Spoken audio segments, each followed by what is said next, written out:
The glass shattered before I understood what was happening.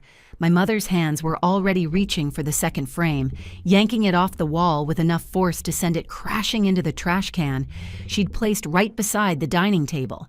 My face stared up at me from behind cracked glass, surrounded by 33 relatives who had suddenly stopped chewing. The ringing in my ears made her voice sound distant, like she was shouting from the end of a long tunnel. "This one has been leeching off this family for years. Every dollar we ever spent on her was wasted." My fingernails dug into the underside of my thighs hard enough to leave marks, not because I was trying to stay calm, but because my body had decided on its own that if I moved even slightly, I would scream. The taste of the pot roast I'd just swallowed turned metallic in my mouth. My father didn't tell her to stop.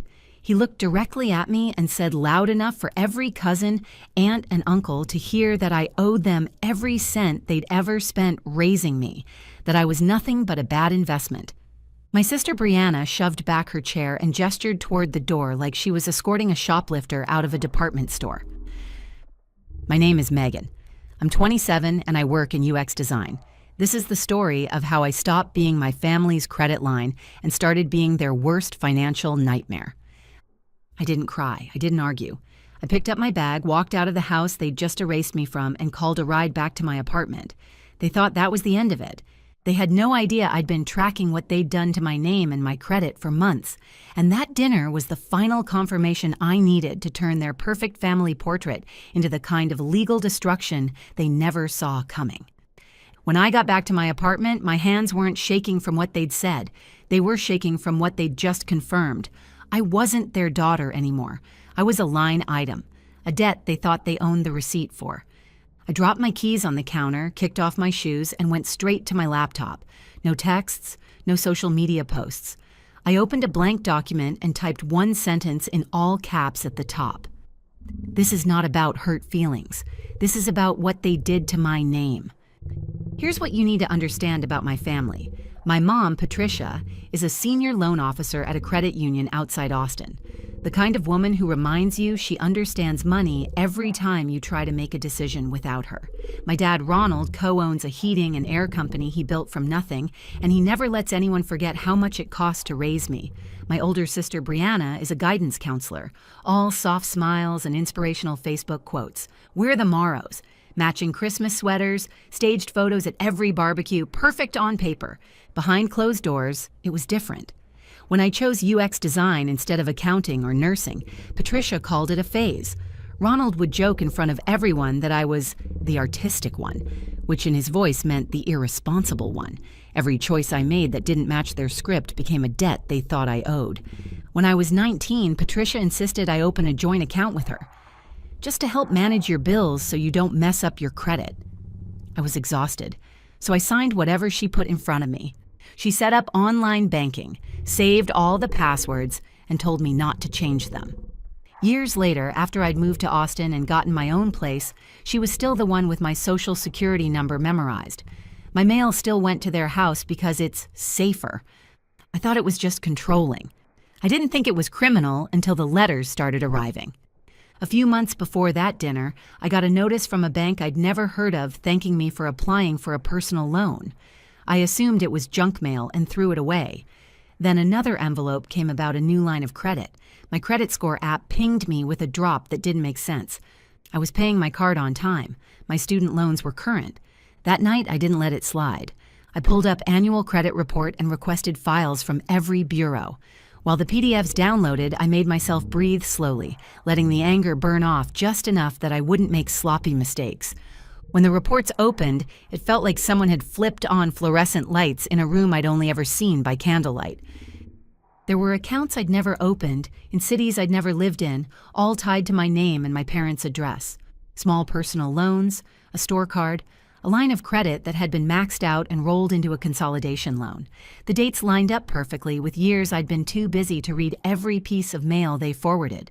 The mailing address on almost every account was my parents' home. The phone number on several was Patricia's. I stared at the screen, waiting for another explanation to appear. It didn't. I created a new folder and started dragging everything in. Credit reports, screenshots of alerts, Photos of old envelopes I'd thought were spam. I wrote down account numbers by hand, circling everyone that listed their address instead of mine. Then I went to identitytheft.gov and followed every step. I filed an official report describing how someone with access to my personal information had opened lines of credit without my consent and routed them through an address I no longer lived at. I answered every form like I was testifying before a jury.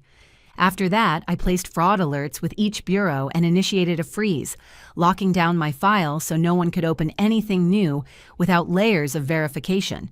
Only then did I open my design software. I laid out a clean infographic with bold numbers and short lines of text about how identity theft can start inside your own family. No names, no locations, just patterns and warning signs, with one quiet line at the bottom. This happened to me. They thought keeping everything in the dark would protect them. I was done leaving anything in the dark. The next morning, my phone looked like it had been in a car accident. Missed calls stacked on top of each other. My dad started around 5 a.m., call after call. Brianna joined by 7 a.m., 20 missed calls and messages about how I'd embarrassed everyone. By 10 a.m., Patricia was texting paragraphs that started with, "We need to talk calmly," and ended with, "Please pick up just once." I didn't open anything.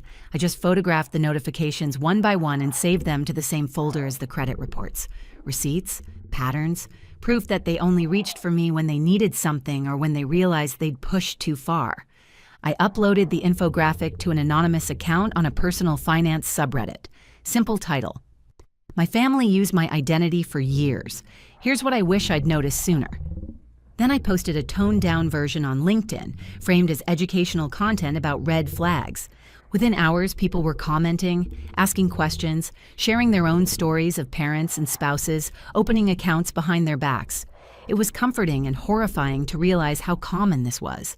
One DM stood out, a generic username, but something in the message felt familiar. They thanked me for posting, said the layout was clear, then added, "Some of this sounds exactly like what my sister has been doing to the family." A minute later, another message. "Megan, is this you?" My skin prickled. Not many people know I do both UX and side design work, and even fewer would recognize my style from a single infographic. It was Denise, Patricia's older sister, the accountant who always seemed slightly outside the family photos, like she'd been cropped in at the last minute. We switched to a private call. I walked onto my balcony while morning traffic hummed below. Denise's voice sounded tired in a way that had nothing to do with age. She said a couple years back, Patricia had helped her restructure some debt after a rough patch with clients. She'd signed a stack of documents because Patricia told her it was just consolidating credit cards into one payment. Recently, letters had started coming about a loan Denise swore she'd never taken. When she asked Patricia, my mother brushed it off as a clerical error. As Denise talked, I typed every detail into a new file. Bank names, dates, amounts, the exact words Patricia had used. She stopped and asked quietly, "Megan, did she do this to you too?" I told her about my credit reports, the accounts I never opened, my name tied to their address years after I moved out. I heard her breathing on the other end, the slow inhale of someone realizing a suspicion they've had for a long time was finally being confirmed. "I thought I owed her for helping," Denise admitted. "Now it feels like I paid with interest I never agreed to."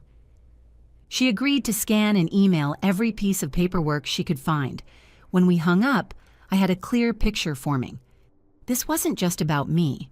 This was a pattern.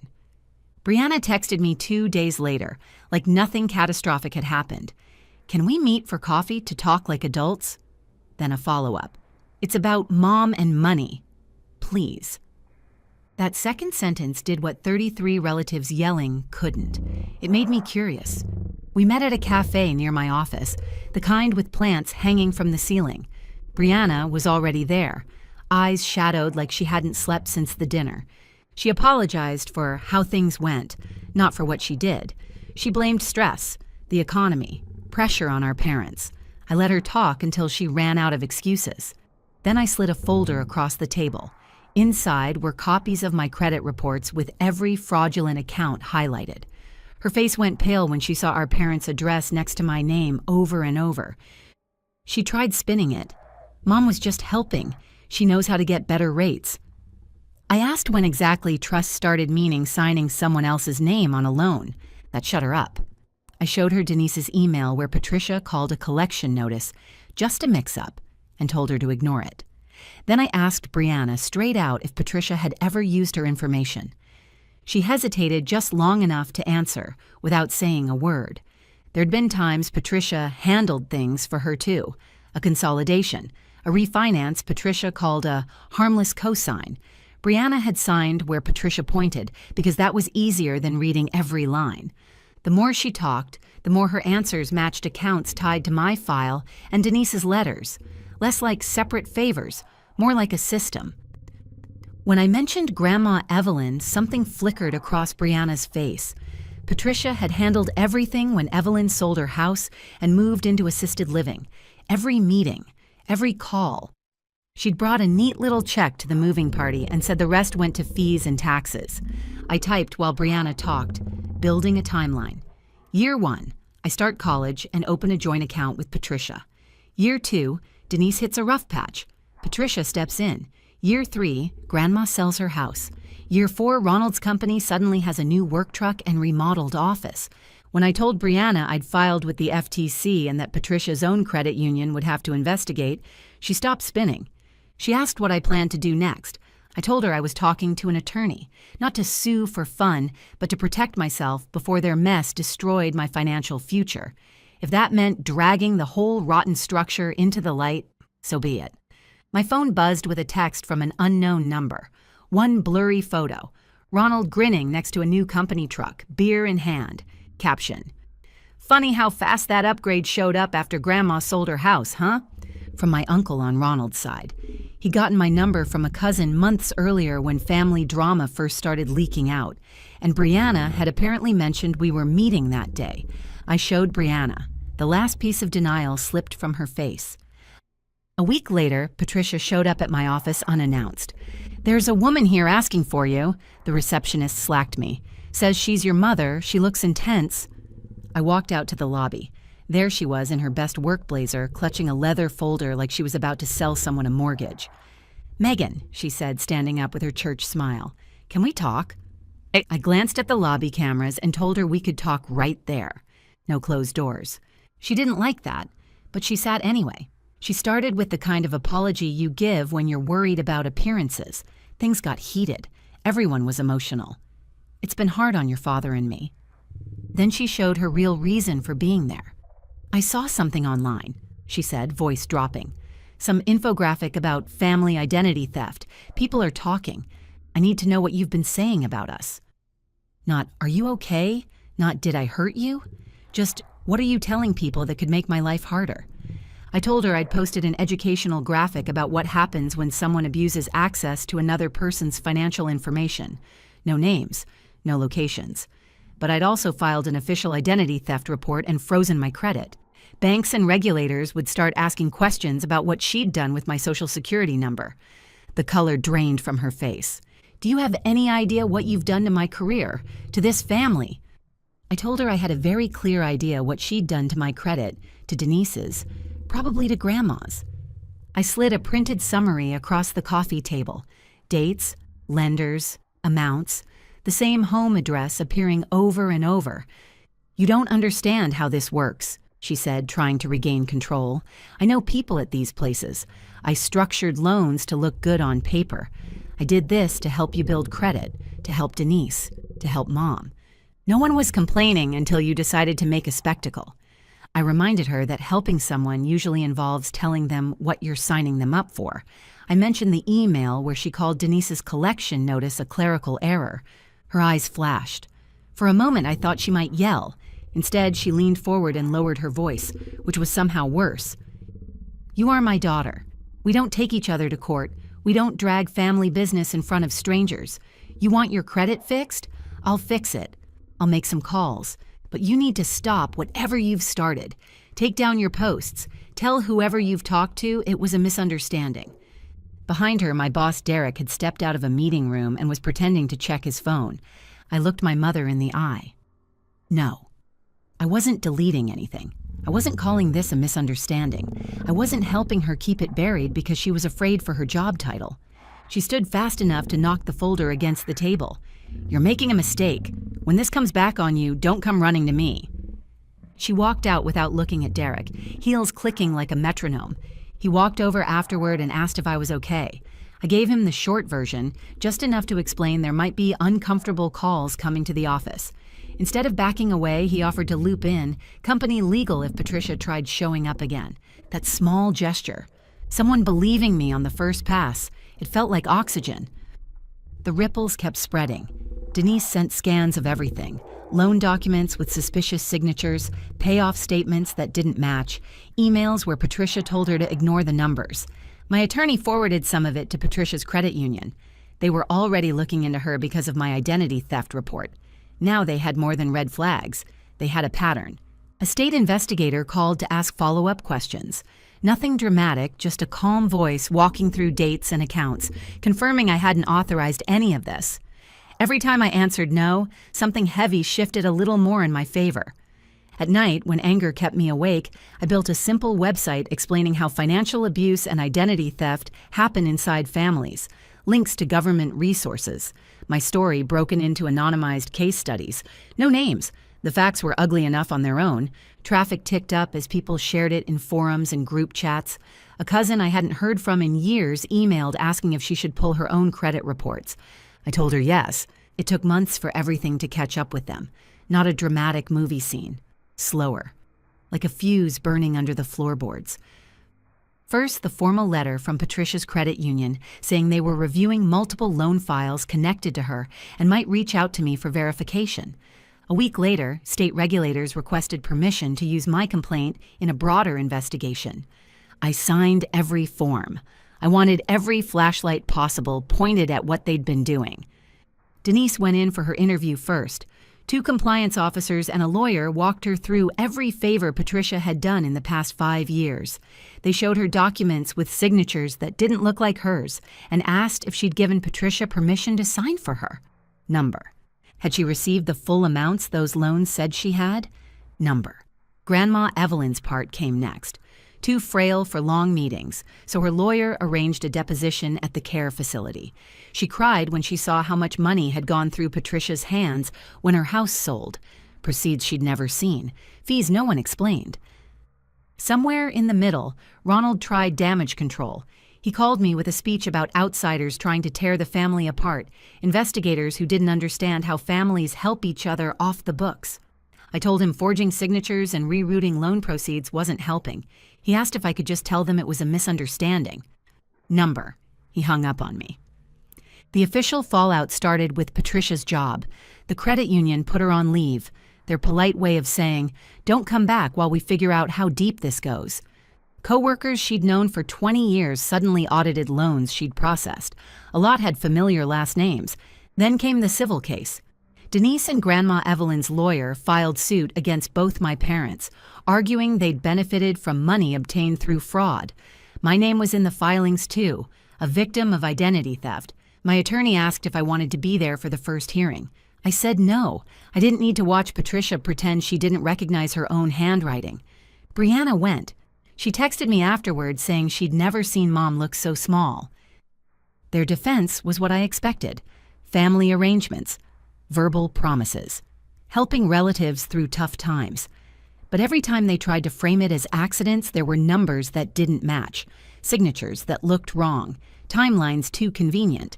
Money flowed in right when the business needed a boost, right when they wanted a new truck or house renovations, right after another relative signed something they didn't understand. The investigators didn't care about holiday photos or church attendance.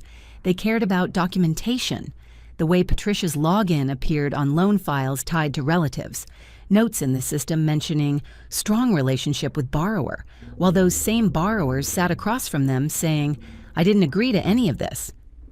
The credit union fired Patricia for violating multiple internal policies and reported her to the state. Her license was permanently revoked. All those years of bragging about understanding money ended with her escorted out of a building she'd treated like her second home. On the civil side, my parents settled before it got worse. They agreed to repay what should have gone to Denise and Grandma, plus damages. Every loan opened in my name was unwound and removed. They settled not because they found a conscience, but because their lawyer explained fighting would open them up to criminal charges. The district attorney's office reviewed the case, but declined to file charges, citing the civil settlement and full restitution as sufficient resolution. They didn't have the cash to cover it, so they did what people like them swore they'd never have to do. They sold the house in the suburbs, the one with the wall of family photos that no longer included me. They sold the truck Ronald loved posing with. They sold a chunk of his company, bringing in a partner who made clear he was there to fix the mess, not protect anyone's pride. Some relatives were furious with me at first, convinced I'd overreacted. Those same relatives went quiet when letters arrived at their doors, encouraging them to check their own accounts. A few reached out privately to thank me. They'd never say it out loud at a reunion. The last time Ronald called, it was late. His voice was rough. He said I'd destroyed everything. The family was broke. Patricia might never work in her field again. People at church were whispering. I listened until he ran out of words. Then I told him the only thing that felt true. I didn't destroy anything. I just stopped covering for what you've been doing for years. The hole you're standing in is one you dug yourselves. I finally stepped out of it. He went quiet. When he spoke again, his voice was smaller. I never thought it would go this far. I told him it had gone this far the first time Patricia signed someone else's name on a loan. The only difference now was someone finally turned on the lights. More months passed. My parents moved from the big suburban house into a cramped rental on the edge of town, the kind of place you drive past without seeing. The yard Ronald used to obsess over was gone. The wall of framed photos had been boxed up. Patricia tried keeping up appearances, wearing the same blazer to interviews, but terminated after internal investigation, doesn't look great on a background check for financial jobs. She picked up part-time work wherever she could. Ronald kept a share of the company, but it wasn't really his anymore. The new partner came in with spreadsheets, not handshakes. Ronald hated answering to someone, hated having to justify every expense, hated people whispering about why he needed to sell off assets. For the first time in my life, the consequences landed on them instead of on the people they leaned on. Brianna transferred to a different school district after rumors about our parents spread. She sent me a long text saying she was angry and embarrassed and tired of feeling like she had to choose between being loyal and being honest. I told her I didn't need her to pick a side. I just needed her to stop pretending what happened was normal. We're not suddenly best friends, but there's less static and more quiet honesty. Denise and I talk more now than we ever did growing up. She sends pictures of her dog and updates about Grandma Evelyn, who's doing physical therapy and managing her own money for the first time. Grandma wrote me a shaky letter thanking me for not letting them make you small. She said she wished she'd spoken up sooner in her own life. I keep that letter in the same folder as all the ugly documents, a reminder that not everything from this was destruction. Some of it was correction. My life didn't turn into a montage. I still pay rent, still answer to a boss, still fight my own anxiety some nights. But my credit reports are clean. The fraudulent accounts are gone. The freeze stays in place, this time by my choice. I got a raise at work not because of what happened with my family, but because I showed up and refused to let their chaos drown me. The website I built started getting more traffic than I expected. People email me to say my case study helped them stop a parent from opening a loan in their name, or gave them the language to talk to a spouse about money. I wish I could tell you there was a neat ending where my parents apologized, meant it, and we all had some awkward but healing holiday dinner. That's not what happened. They're still angry. They still talk about me like I burned the house down instead of pointing out it was full of leaking gas. Maybe that will never change. What changed is me. I don't measure my worth in how much approval I can squeeze from people who only see me as collateral. I don't hand over my passwords, my signature, or my peace of mind just because someone shares my last name. If there's any lesson in this, it's that love and loyalty don't mean letting people use you as an asset for their bad decisions. You can care about your family and still protect yourself from them. You can be hurt and still choose to walk through the front door of the law instead of sneaking around in the dark. And if you have even the smallest feeling that something about your finances doesn't add up, you're not paranoid for checking. Pull your reports. Ask hard questions. Write things down. The people who really love you will want the truth as much as you do. The ones who don't might call it betrayal when you turn on the lights. But sometimes turning on the lights is the only way to see who's actually standing beside you and who's just been using your shadow. Before you go, here's a quick bonus for sticking around. If you love learning and growing like I do, you need to try audiobooks. I've got an exclusive deal with Audible. Your first month is completely free. That's access to over 500,000 titles. Zero cost to you. All the details are waiting in the description. Don't miss this one.